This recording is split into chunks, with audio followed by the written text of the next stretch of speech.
नुकत्याच महापालिकांच्या ज्या निवडणुका झाल्या त्याच्यामध्ये एक गमतीदार प्रश्न, गमतीदार म्हणण्यापेक्षा खरं तर तो एक सिरियस प्रश्न आहे मोठा, मी विचार करायला लावण्यासारखा आहे की बाबा एवढा पैसा कुठून येतो. मतदारांचा ह्यावेळेला दिलेले जे काय पैसे होते ते खूपच प्रचंड प्रमाणावरती आलेले आहेत.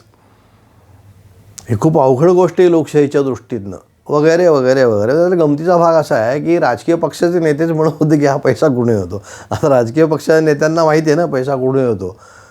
मग आज सामान्य नागरिकांना पण माहिती येते, पण तरी मी म्हणतो काही सामान्य नागरिकांना माहीत नसेल किंवा एवढा पैसा येतो कुठून. बरोबर आहे. मग हे चांगलं लक्षण नाही आहे, हे चुकीचं आहे वगैरे वगैरे वगैरे. आता हा खरं पाहायला गेलं तर गमतीचा भाग नाही आहे, हा खरं तर सिरियस बाब आहे ही, की अशा पद्धतीनं जर पैसा येत असेल, मतदार विकत घेतले जात असतील, निवडणूक आयोगालासुद्धा ते विकत घेतलं जातं आहे असं म्हणतायत. इथपर्यंत आपल्या संविधानामध्येच तशी सोय आहे. हो, मी चुकत नसेन, मी जे काय वाचलं आहे संविधान त्याच्याप्रमाणे की राजकीय पक्ष हे व्यक्तींकडनं किंवा एखाद्या खाजगी कंपनीकडनं सुद्धा डोनेशनच्या रूपामध्ये पैसे घेऊ शकतात आणि 20,000च्या वरची जो अमाऊंट असेल तर ती त्यांनी घोषित करणं अपेक्षा येते, दाखवणं, डिक्लेअर करणं.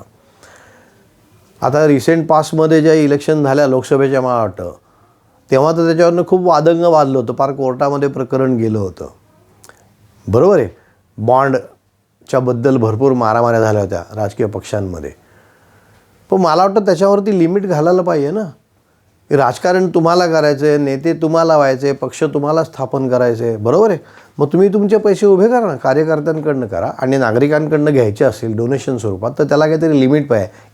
₹1.25, ₹11, ₹25. कंपनी असेल तर ₹125 किंवा ₹111. पण त्याला लिमिट असणं गरजेचं आहे.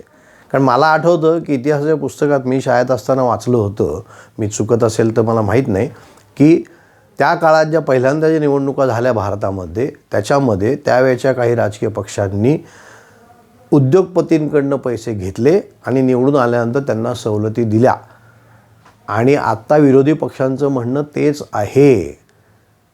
ते सत्तेत बसलेले नाहीत म्हणून ते म्हणत असतील, पण ह्याला कुठेतरी लिमिट घालणं आवश्यक आहे.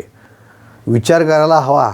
जे खरोखर चांगले नेते आहेत त्यांनी तर विचार करायलाच पाहिजे. अहो, तुम्हाला राजकारण करायचं आहे, तुम्हाला नेते व्हायचे आहे, तुम्हाला समाजाची सेवा करायची आहे, मग कंपनीकडनं पैसे घ्यायचे आणि मग अशा प्रकारे वापरायचे, हे चुकीचंच नाही का.